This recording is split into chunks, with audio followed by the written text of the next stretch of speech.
إن الحمد لله نحمده ونستعينه ونستغفره ونعوذ بالله من شرور أنفسنا ومن سيئات أعمالنا من يهده الله فلا مضل له ومن يضلل فلا هادي له وأشهد أن لا إله إلا الله وأشهد أن محمدا عبده ورسوله يا أيها الذين آمنوا اتقوا الله حق تقاته ولا تموتن إلا وأنتم مسلمون يا أيها الناس اتقوا ربكم الذي خلقكم من نفس واحدة خلق منها زوجها وبث منهما رجالا كثيرا ونساء واتقوا الله الذي تساءلون به والأرحام إن الله كان عليكم رقيبا يا أيها الذين آمنوا اتقوا الله وقولوا قولا سديدا يصلح لكم أعمالكم ويغفر لكم ذنوبكم ومن يطع الله ورسوله فقد فاز فوزا عظيما أما بعد فإن خير الحديث كتاب الله وخير الهدي هدي محمد صلى الله عليه وسلم وشر الأمور محدثاتها وكل محدثة بدعة وكل بدعة ضلالة وفي رواية وكل ضلالة في النار فأعوذ بالله السميع العليم من الشيطان الرجيم سبحان الذي أسرى بعبده ليلا من المسجد الحرام إلى المسجد الأقصى الذي باركنا حوله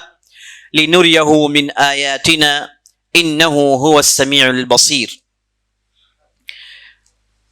اللہ جل جلالہ جو سارے کائنات کا مالک ہے، خالق ارض و سما ہے، رب العالمین ہے، اس کے لیے ہر قسم کی تعریف اور ستائشیں اور پذیرائی ہو، اور محمد بن عبداللہ الہاشمی پر کروڑہا درود و سلام ہو، جنہیں اللہ تعالیٰ نے سارے کائنات کے لیے رحمت بنا کر مبعوث کیا۔ عزیز دوستو، ساتھیوں، بزرگوں، ماؤں، بہنوں اور خواتین اسلام، میں اللہ رب العزت کی بارگاہ میں دست بدعا ہوں اللہ سبحانہ و تعالی جس طرح ہمیں اس مبارک مجلس میں جمع کیا ہے، اسی طرح ہمیں جنت الفردوس میں جمع کریں، آمین یا رب العالمین۔ یہ کہنا بالکل بجا ہوگا اور غلط نہ ہوگا کہ یہ ساری دنیا میں جو افراتفری دیکھنے کو مل رہی ہے، یہ جو ساری دنیا پریشان ہے، کبھی کسی جگہ سیاست کی پریشانیاں ہیں تو کہیں مالی پریشانیاں ہیں، اور ساری دنیا بھوکماری کے شکنجے میں اور فقیری کے نرغے میں پڑ کر تڑپ رہی ہے۔ اگر کوئی عقل مند دنیا کے حالات پر نظر ڈالے گا تو دیکھے گا کہ انسانیت امن کی کوشاں ہے، امن کی طلبگار ہے، لیکن انہیں امن نہیں مل رہا ہے، اور انسانیت وہ اپنی فقیری اور اپنی غریبی دور کرنے کا مانگ رہی ہے، لیکن کوئی اس کا ساتھ دیتا ہوا نظر نہیں آتا۔ اس پریشانی اور ان چیزوں کی کیا اسباب ہیں، اس پر جب انسان غور کرتا ہے تو اسے کھل کر یہ بات سامنے آتی ہے کہ جب سے اس زمین میں یہودیوں کو اور یہودیت کو پنپنے، بڑھنے اور پھولنے کا جب بھی موقع ملا ہے، اور جب سے یہ موقع انہیں ملا ہے، تب سے لے کر دنیا کی یہی حالت ہے۔ اگر انہیں طاقت ملنے سے پہلے کہ دنیا پر آپ نظر ڈالیں گے تو دنیا میں امن تھا، سلامتی تھی، شانتی تھی، اور دنیا کے لوگ اپنے اپنی ملکوں کو ترقی کرنے میں لگے ہوئے تھے۔ سازشیں، لوگوں کو ختم کرنے کی سازشیں، انہیں برباد کر کے ان کی بستیوں کو لوٹنے کی سازشیں، انہیں ہر اعتبار سے حملہ کرنے کی سازشیں، ایسی چیزیں دنیا میں نہیں ہوا کرتی تھی۔ لیکن افسوس چونکہ ہم اسی ماحول میں اپنے بڑوں کو ہم نے دیکھا،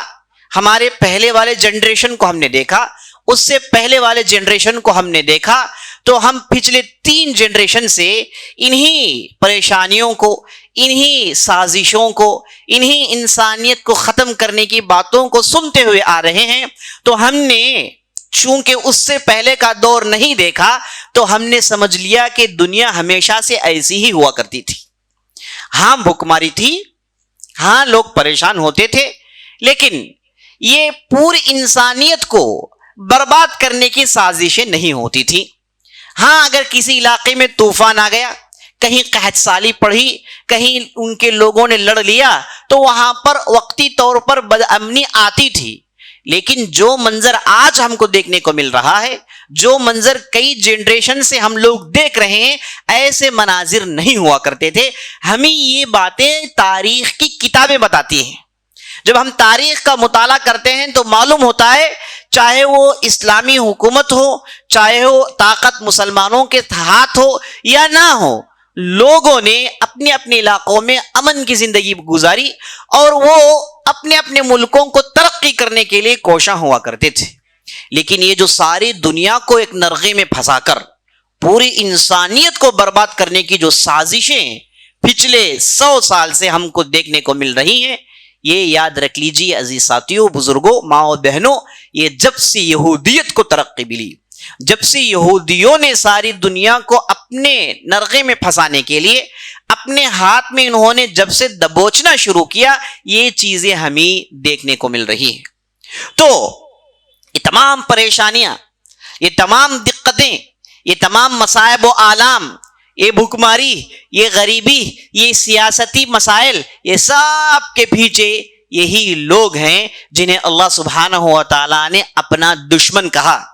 اللہ نے اپنی کتاب میں ان پر لعنت بھیجی۔ اللہ نے سورہ بقرہ کے اندر جا بجا اللہ نے یہودیوں کی پول کھولی۔ یہ کیسے سوچتے ہیں، ان کی سوچ کیسی ہوتی ہے، اور انہوں نے کیسے ہمیشہ اللہ کے ساتھ اور اللہ کی شریعت کے ساتھ روکردانی کی، نافرمانی کی، اور اللہ کے شریعت کے ساتھ کھلواڑ کیا۔ اور اللہ نے سورہ بقرہ کے اندر ان کے جرائم گنوائے، ان کے کرائمز گنوائے۔ کبھی اللہ نے کہا کہ یہ وہ لوگ ہیں جو انبیاء کو قتل کرتے ہیں، یہ وہ لوگ ہیں جو انبیاء کو قتل کرتے ہیں۔ تاریخ کی کتابیں اور خود ان کی آسمانی کتابیں ہمیں یہ خبر دیتی ہیں کہ یہ وہ لوگ ہیں، کبھی انہوں نے بیک وقت 100 سے زیادہ انبیاء کو انہوں نے قتل کیا ہے۔ انہوں نے تو ایک لبادہ دین کا اوڑا ہوا تھا۔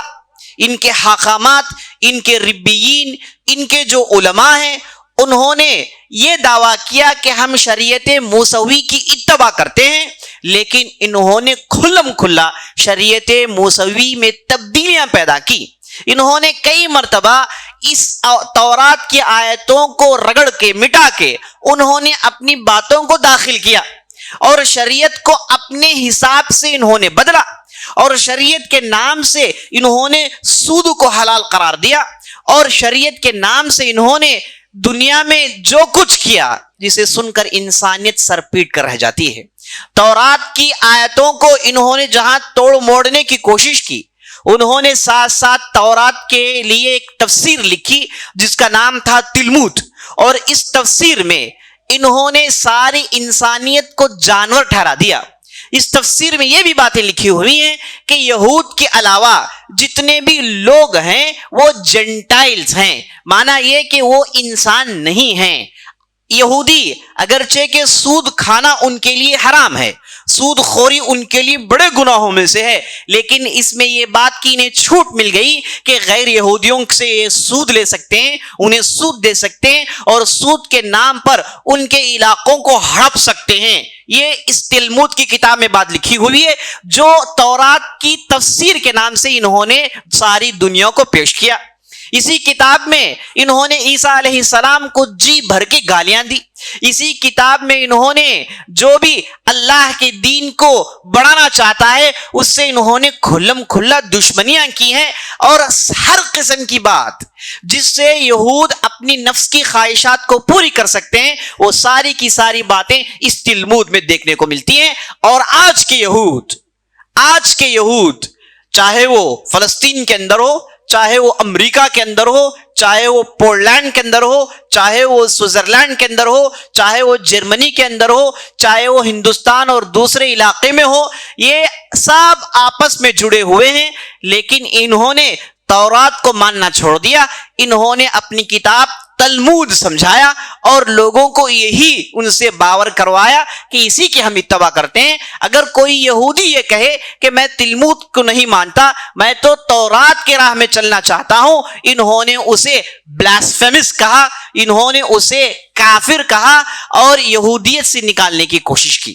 عزیز ساتھیوں, یہ ایسی قوم ہے جن کی تاریخ غداریوں سے بھری پڑی ہوئی ہے, ان کی تاریخ خون آشام ہے, ان کی تاریخ نفس پرستی میں ڈوبی ہوئی تاریخ ہے, ان کی تاریخ اللہ کی نافرمانی اور اللہ کے رسولوں کے ساتھ کفر اور اللہ کے رسولوں کی تکذیب اور اللہ کے رسولوں کو قتل کرنا, ایسی کالی باتیں ان کی کالی تاریخ میں لکھی ہوئی ہے. ان کی پوری تاریخ سیاہ ہے, خود وہ اپنے لباس سیاہ پہنتے ہیں اور ساری دنیا کو یہ کہتے ہیں کہ ہمارے درمیان ایک ہائی پریسٹ آئے گا, اب جب وہ آئے گا تو ہم ساری دنیا کو اپنے اشاروں میں نچائیں گے. یہی ہائی پریسٹ کو ہم مسلمان دجال کہتے ہیں. نبی صلی اللہ علیہ وسلم نے حدیث میں ارشاد فرمایا کہ جب قیامت کے قریب دجال خراسان سے نکلے گا تو صرف 70,000 یہودی عورتیں یہ خاص قسم کا پوشاک اوڑھ کر اس دجال کے پیچھے چلیں گی, اور یہ دجال کی پوری حمایت کرنے والے یہی یہودی ہوں گے. اور دجال کا فتنہ ہم سب جانتے ہیں, جن کے متعلق نوح علیہ السلام نے اپنی قوم سے ڈرایا, ابراہیم علیہ السلام نے اپنی قوم کو اس کی چتاونی دی, اور نبی صلی اللہ علیہ وسلم نے بھی کہا کہ دجال کا فتنہ یہ بہت بڑا فتنہ ہوگا, یہ تمام فتنوں کی ماں ہوگی. تو اس فتنوں کی ماں کے ساتھ کھڑے ہونے والے, اس کی حمایت کرنے والے, اس کی پشت پناہی کرنے والے اور اس کے نقش قدم پر چلنے والے, یہی سیاہ کپڑے پہننے والے, سیاہ دل رکھنے والے یہود ہوں گے. یہ ہم سب کو جان لینا چاہیے. یہ ایسی قوم ہے جب اللہ نے ان سے کہا کہ کہو حطہ, کہو کہ اللہ ہمیں معاف کرے, تو انہوں نے حطہ کے لفظ میں ایک نون کی اضافت کی اور مزاحن کہا حنطہ, جس کا معنی آتا ہے گھیو کا. تو اللہ کی بتائی ہوئی دعاؤں, اللہ کی بتائی ہوئی کلمات جن کے ذریعے سے انہیں فلاح و بہبودی آنے والی تھی, جن کے ذریعے سے انہیں زمین میں فتح یاب ہونا تھا, انہوں نے ان کے ساتھ کھلواڑ کیا. اللہ کی آیتوں کی تبدیل, یحرفون الکلم عن مواضعہ, اللہ کہتا ہے, بار بار کہتا ہے کہ یہ ایسی بدکار, بدچلن, روکردان, کافر قوم ہے کہ جس نے اللہ کی آیتوں کو خوب بدلا, اللہ کے شریعت کے ساتھ خوب کھلواڑ کیا اور اپنے لیے ایک جموڑا, ایک گروپ بنایا جو ان کے علماء کہلواتے ہیں. جب بھی کوئی نبی ان کے درمیان آتا اور اللہ کی شریعت کو بتاتا تو انہوں نے اس نبی کی مخالفت کی,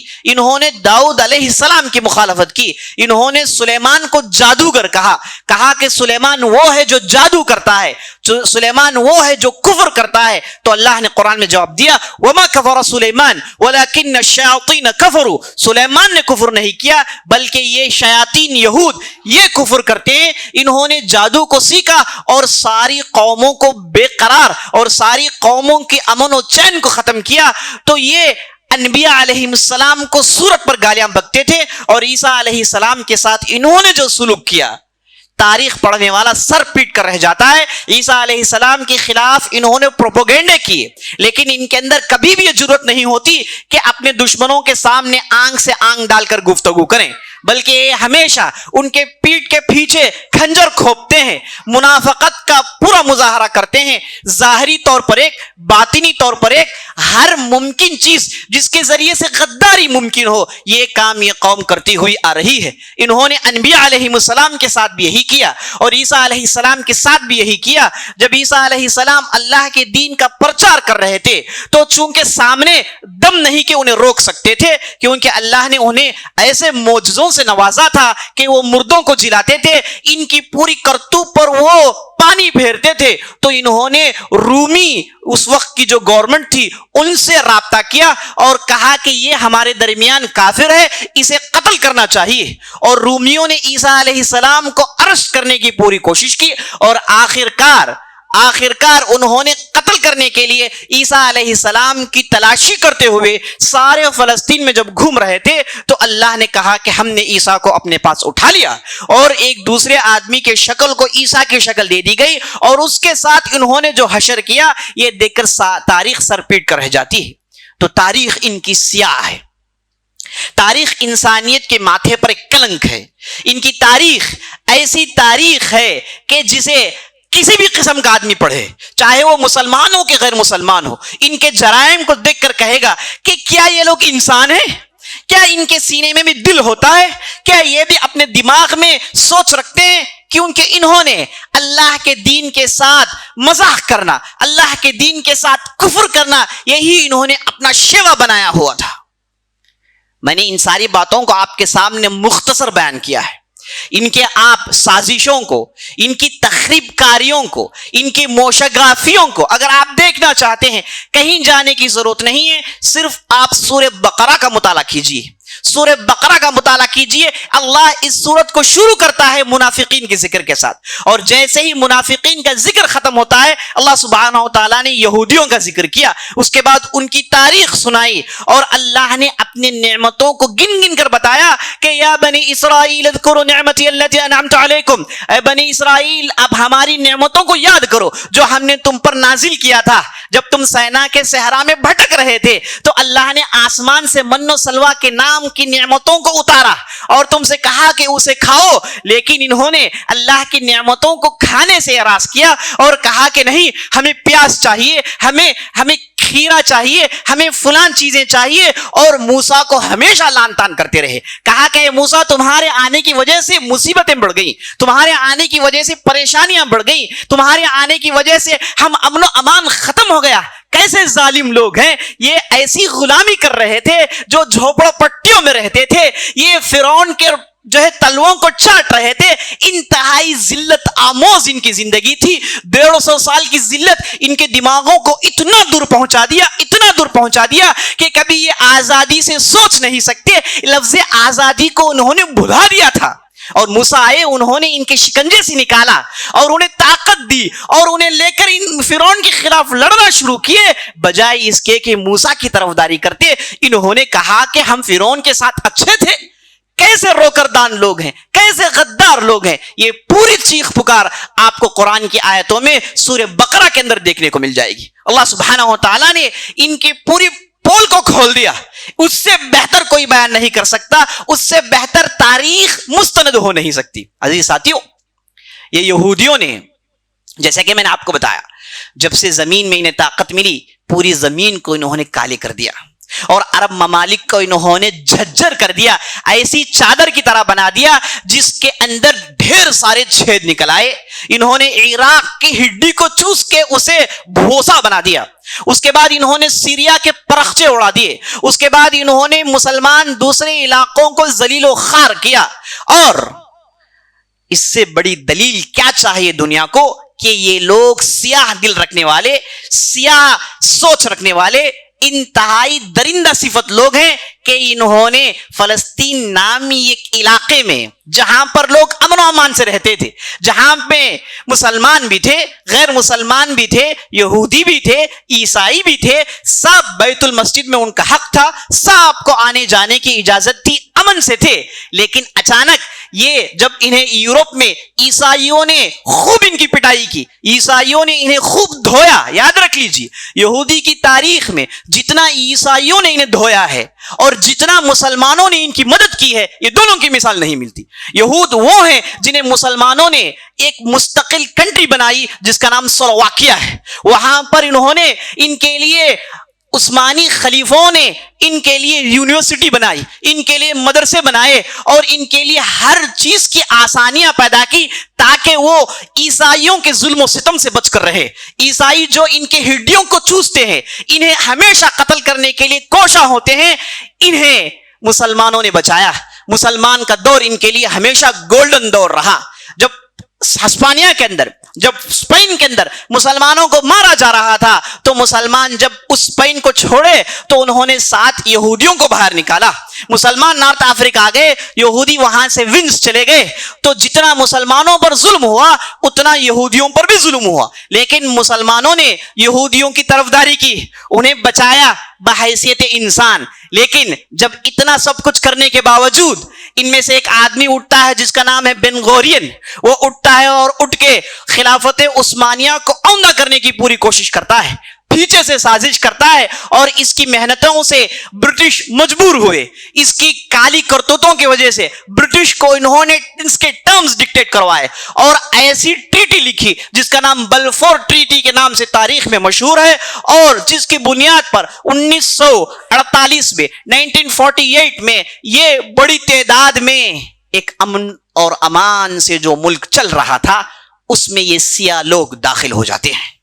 اور وہاں سے یہ لڑائی شروع ہوتی ہے، وہاں سے یہ فتنے شروع ہوتے ہیں۔ ایک ایک دن 5-5 ہزار 6-6 ہزار کی تعداد برٹش سارے یورپ سے چنتے انہیں لا کر ان علاقوں میں جسے فلسطین کہا جاتا تھا ان علاقوں میں لا کر ٹھونستے ہیں، اور وہاں سے وہاں کے مسلمان جو پہلے سے ان لوگوں کو دیکھنا اور ان کے ساتھ رہنا جانتے تھے، انہوں نے تو شروع میں معمولی معاملہ سمجھا ہوا تھا، بعد میں جب ان کی تعداد بڑھنے لگی تو وہاں کے لوگوں کو معلوم ہوا کہ اصل میں برٹش پورے یہودیوں کو لا کر اس علاقے میں بسانا چاہتی ہے، تو اس کے بعد وہاں کے مسلمان کھڑے ہوئے، انہوں نے لڑنا شروع کیا،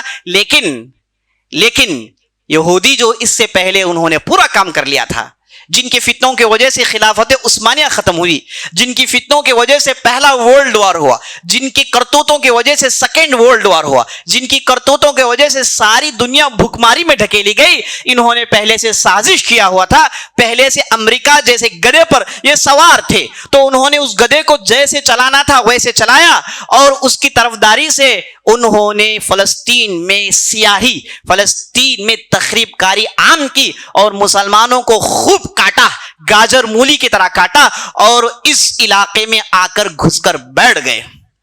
آج بھی 75 سال کی تاریخ ہے، 75 ایئرز کی تاریخ ہے کہ انہوں نے پورے نقشے کو بدل ڈالا۔ جس بستی کے لوگ تھے انہوں نے غازہ سٹرپ نامی ایک چھوٹے سے علاقے میں انہیں یہاں پر لا کے بند کر دیا، اور چاروں طرف سے وہاں پر انہوں نے حصار لگا دیا کہ کوئی یہاں جا نہیں سکتا، ان کی پوری باغ دوڑ کو اپنے ہاتھ میں رکھ لیا، اور 75 سال سے ظلم پر ظلم کرے ہوئے جا رہے ہیں، اور ساری دنیا دیکھ رہی ہے، تھوڑی دیر کے لیے چیختی ہے، بلبلاتی ہے، لیکن انہوں نے ان لوگوں پر جو ظلم کرنے کا سلسلہ شروع کیا تھا وہ آج تک ختم نہیں ہوا۔ ابھی چند دنوں پہلے ہم نے دیکھا کہ انہوں نے غزہ کے مسلمانوں پر اور وہاں کے فلسطینی مسلمانوں پر ایسی قیامت برپا کی ہے، ایسے حملے کیے ہیں، روزانہ ہزاروں کی تعداد قتل کر دی جا رہی ہے۔ انہوں نے غزہ کو قبرستان بنا دیا ہے، اور 3 لاکھ سے زیادہ بچے نہ وہ اسکول جا پا رہے ہیں، نہ وہ کوئی ان کی تعلیم کا انتظام ہے، وہ تو ریفیوجی کیمپ میں چند سوکھے روٹیوں کے لیے لوگوں کے پیچھے دوڑتے ہوئے نظر آ رہے ہیں۔ انہوں نے اس پورے علاقے کو قبرستان بنا دیا ہے، ساری دنیا دیکھ رہی ہے۔ اب بعض لوگوں نے یہ کہنا شروع کر دیا کہ یہ حماس کی غلطی ہے، فلاں کی غلطی ہے، لیکن یاد رکھ لینا چاہیے کہ وہاں پر جن پر ظلم ہو رہا ہے وہ عام مسلمان ہیں، جن کی تعداد